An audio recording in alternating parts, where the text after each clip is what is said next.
Aaron and Megan were drowning in responsibilities with no end in sight. Not only were their bodies exhausted, their souls were too. With 3 kiddos, full-time jobs, volunteer work at the church and school, and tasks around the house, they had reached max capacity. Their prayer life became limited to bedtime prayers with the kids, and then working out was definitely on the back burner. They didn't have time for friends. Megan actually claimed she'd had no friends, and they certainly didn't have time to get frisky with each other, more than, say, once per month. They tried to eat as healthily as possible, but with very little time to prepare food, they resorted to frozen pizza, chicken nuggets, or fast food for the win for most dinners. If any of this hits close to home, you are not alone. Yes. And does this sound familiar? This is an epidemic of people that are stressed out. They are overwhelmed and leading to burnout. Mm-hmm. Listen to this 2023 Gallup study.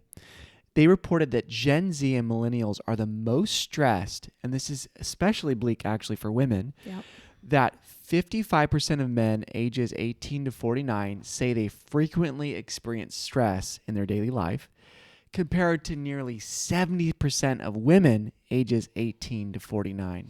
And then juxtapose that against Gen X, where only 34% of men ages 50 and up and 40% of women ages 50 and up say that they frequently experience stress in daily life. So millennials and Gen Zs are just stressed out, and it's part of our culture. Yeah, it really is. I think it's become normalized. Mm-hmm. The numbers really have gotten worse over the years. In each generation, it seems to be more overwhelmed than the generation before. So there really does seem to be a correlation between stress and overwhelm and the number of hours of sleep per night from generation to generation as well. So in 1942, for example, listen to this. This is really crazy. In 1942, nearly 60% of Americans got 8+ hours of sleep per night. Then in 2023, that number dropped to 26% of Americans who got 8+ hours of sleep per night. Yeah, it makes sense that this would lead to overwhelm and burnout. Yep. These are 2 silent killers that are crippling millions, even within the church. Today, we're not just talking about the problem, but we're going to arm you with tools to reclaim your peace and your purpose. Mm-hmm. So what exactly is burnout, and is it different from overwhelm? Yes, for sure. So we know that overwhelm is more than being busy. It's when the demands of life, so external demands of life, exceed your capacity to cope. Mm-hmm. So pretty much it's your hands throwing up going, I have so much coming at me and I'm not able to cope with all the to-dos or the expectations on myself. Mm-hmm. So it's a state of being paralyzed by too much, in other words. So too much work, too many expectations, too many worries. It's a consistent gnawing anxiety that you can't possibly keep up.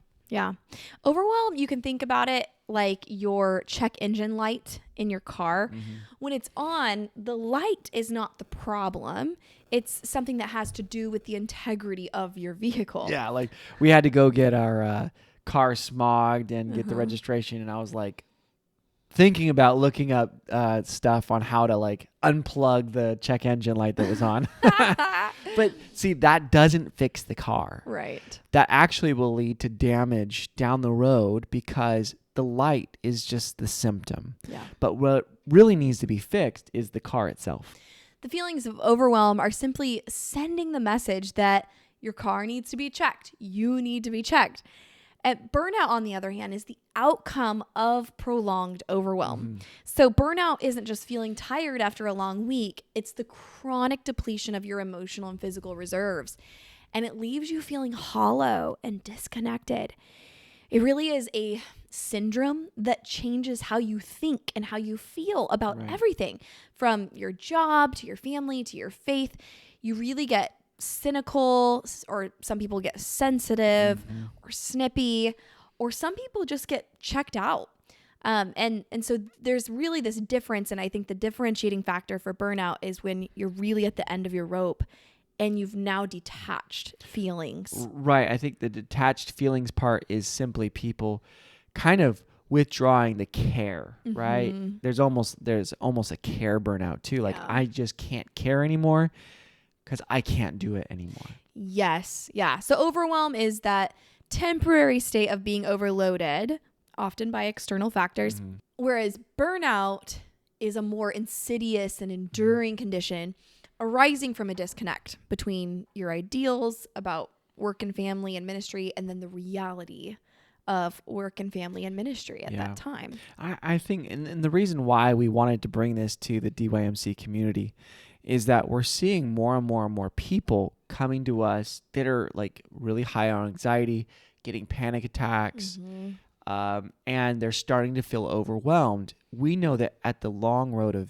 of this, being overwhelmed, there is burnout. Yeah. And sometimes this takes a while to get back into the flow of things. Yes. If you're at a really depleted, burned out state.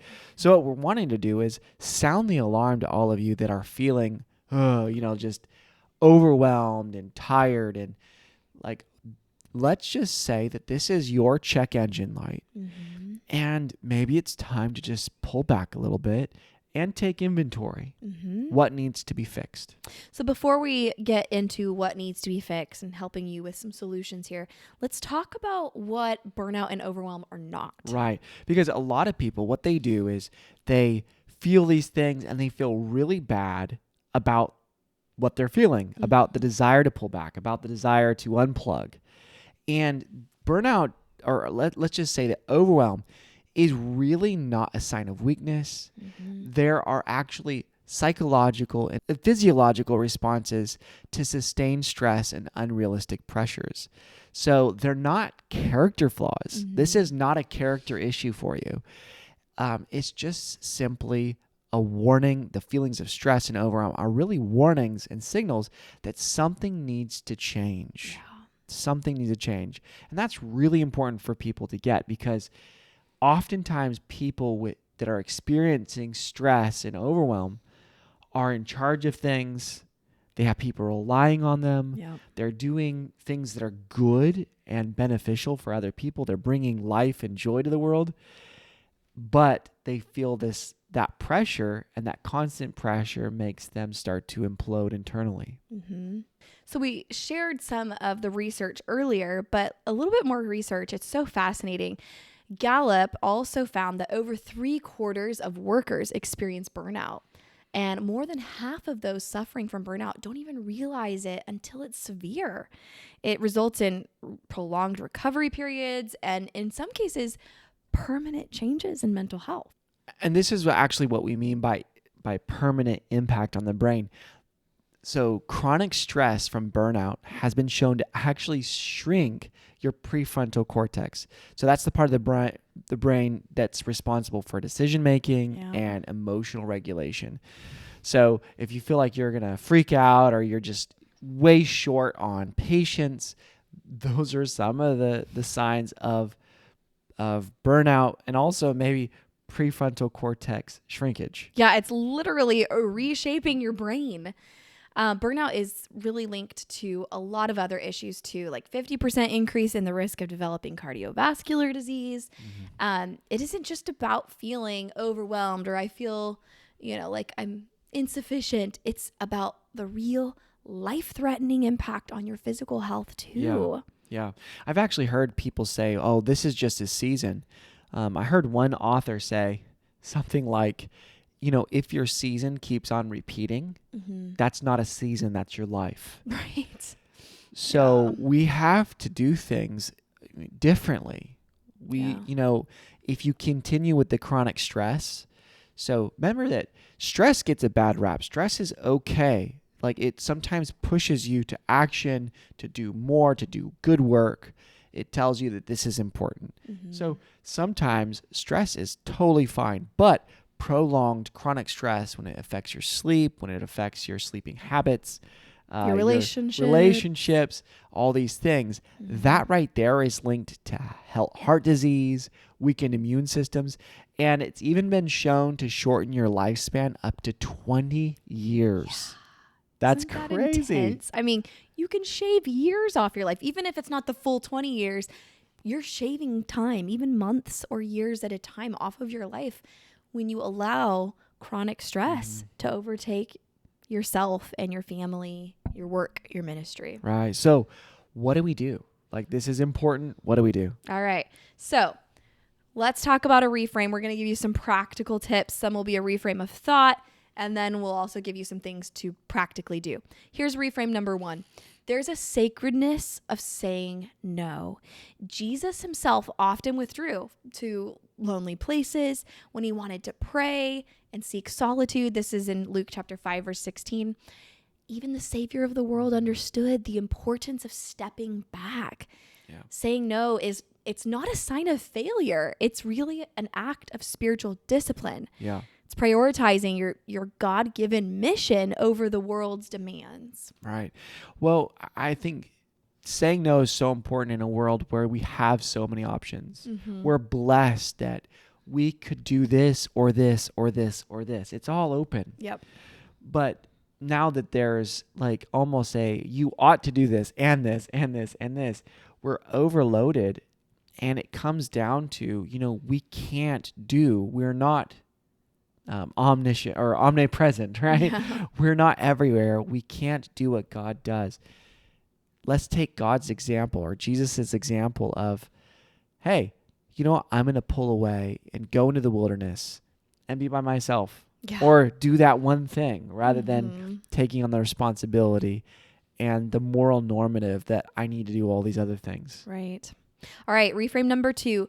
Burnout is a call to rediscover your identity. In Matthew 11:28, we read, Jesus says, "Come to me, all who labor and are heavy laden, and I will give you rest." Yeah. So, when you hit that sign that you're living out of alignment with who God created you to be, it's really a divine invitation to recalibrate your life around what truly matters. Yeah. The Psalm 23, this really stands out to me. That he says, he'll make you lie down next to still waters. Like, when's the last time that you lied down next to still waters? That means, a peaceful place, a calm place, a safe place. And not just crashing at the end of the middle of the night because you're completely exhausted. Right. And, it's normally the high achievers that we talk to that are saying stuff like, oh, I have to. It's like, well, if you lost a leg in a car wreck, you wouldn't. You would have to give all those things up because everybody understands. I think what happens is we take on these responsibilities and then we're like, we have to hold these because everyone else expects us to fulfill them or do them. So remember that Jesus is actually providing rest. So when we take on all that stuff, maybe it's not Jesus that's putting on the heavy burden on us. Right. Yep. Okay, here's an exercise for you. So we did a couple of reframes. Now we're going to give you some practical tips. Write down your non-negotiables list. So the top 3 things that really nourish your soul and your body and your spirit, these are your non-negotiables. So commit to protecting these like your life depends on it, because it truly does. And then you can use this list to guide your priorities and really eliminate the stuff that's not serving you very well. I'll tell you a story of someone who recently told me, we were going to meet on the phone at a certain time. And I was like, okay, great. That'll be on my way home from the gym. And she was like, okay, yeah, I'll be on my walk every morning. And so I said, okay, sounds good. I called her. It was at 7:30 on my way home from the gym. And I said, are you on your walk? And she goes, actually, I didn't end up going to bed until whatever time. And she's like, so I slept in an extra half hour. She's like, and I don't skip my devotion time or I become meaner than I already am. I was like, all right, that's her non-negotiable, right? Devotion time does not get skipped. So I don't know if she ended up going on a walk later or if she skipped her walk, but the non-negotiable was the devotion time. Right. So she didn't skip it that morning, even though she slept a little later. Yeah, I'm laughing because I know who this is. Yeah. And she needs it. We love you. But, this is actually from someone that's absolutely busy, has a lot of responsibility and helping a lot of people through their business. But the thing is there are non-negotiables when doing big things and not burning out. So that would be a really helpful thing. Write those non-negotiables. Here are the things that must happen in order for me to maintain my sanity. And not just the sanity. We mess around and say that. But I think maybe just your health, your balance, your joy. It's very difficult to have joy when you're frantic. Right. I mean, I think here's a litmus test. Like when people say, "How are you?" How tempted are you to say, "Man, really busy?" You know, like so many people come back with that. Is that what God wants? Does God want us to say busy, you know, as a response to how are you? So what are the non-negotiables? That is the first priority, because we have to say yes to the correct things so that our no is really taking away the things that aren't necessary for our improvement or our development. Exactly. All right, here's another exercise for you. It's called the 5-minute daily reset. Every day, take 5 minutes to close your eyes and breathe deeply. I know it sounds kind of woo-woo, like, okay, deep breathing, but it's so helpful, even if you're not practicing like the correct form, whatever that is, of deep breathing. Just pausing and doing nothing else. As you breathe, focus on the scripture that brings you peace. And on some of those breaths out, you can visualize releasing the stress and the demands of the day. And this simple practice really can lower your stress hormones, the cortisol, and it resets your mind. Yeah. Actually, a friend of mine got me she called it a 20-minute candle. And there are these tiny candles, and apparently it takes 20 minutes. I didn't time it exactly to burn down. And I've only used them a couple of times, but when I have used them, I think I've used them maybe 3 times. When I've used them, I usually get in the bath, I'll light the candle, and I don't bring my phone in or anything. And I'll just watch the candle, and I'll breathe in and breathe out. I'll pray. I'll think about things that are peaceful. And it really is such a reset. And, you know, again, if you don't do it super regularly, that's fine. But enjoy that reset of doing nothing else, just being completely unplugged. I think it was John Eldridge who wrote the book Get Your Life Back, I believe. I was listening to that recently, and he has a similar, like he says 1 minute of just like taking a breath, and normally it's in transitions. So like after you do this, instead of just slamming into the next thing, allow your soul just to rest and take a breath. Good. So that you could go into the next thing. And actually, I found that to be so helpful. It's so easy, especially for knowledge workers, people that sit at their desk all day and they're just inputting numbers, whatever. There is no like transition. I've worked construction before, you know, like a transition from job site to job site. Or even a transition from heavy labor to now coming home, right? Right. I mean, it's hard work, but you do get that relief from the work as a heavy laborer. But with like, well, for us, we build this business and we have so many pieces moving and employees and products and all the things. It's very easy for us just to like, okay, got that done, check. Next thing, bop, bop, bop. And stack up, 5, 6 things without ever taking a break. Right. And then we get to the end of the day going, I'm so utterly exhausted. Yeah. So these little things have helped us. And really, to be honest, these are things that we're working on right now. Yep. Exactly. Okay, here's another one that we're working on, the Sabbath Detox. Dedicating 1 day a week as your Sabbath, but not just in terms of your connection with the Lord, but detoxing from digital devices and social media and work, especially as, a business owner or a power couple, or like Adam said, knowledge workers. You need to take a day off from work. Yeah. I mean, ideally 2 days, that would be great. But at least get a day where you don't touch anything in your office or emails or work. Yeah. I think it's not a coincidence that Gen Z is experiencing the high levels of stress and overwhelm. Right. I think that's directly correlated to the fact that we could take work to wherever we are. And then we could also take, I need to be working out or doing this sort of workout or this. Like there's so many options on social media for doing any one thing. Yes. So I think that's contributed to the overwhelm. Mm-hmm. So really, this is a call to action to really challenge you to take a close look. Where are you on that stress and overwhelm or burnout spectrum? And what things do you need to do to bring a little bit more joy, peace, happiness, connection into your life? And don't think this is just going to happen. This is going to be something that you're going to have to put your mind to and intentionally do. Yeah. And these interventions and ideas we gave you are not just, fancy, froofy little things that we put together for a video. These items that we gave you actually can reduce burnout symptoms, the studies show, by up to 60%. So take one of these things that we recommended and put it into action. See how much better you feel. And then do that over and over and over. And you might reduce your symptoms of burnout by up to 60%. Yeah. If you don't have 1 minute or 5 minutes, you definitely need to rewatch this video. Yeah, for sure. So burnout and overwhelm don't have to define your life. Remember that God's strength is made perfect in your weakness. So start today by making rest and pause a priority, not just for your body, but for your soul, for your spirit. You're not called to do it all, just to do what he's called you to do. That's it. Not all of it, just what he's called you to do. So take the first step now and choose one exercise to commit to this week. And here's another challenge for you. Can you put the media away for the rest of the day today?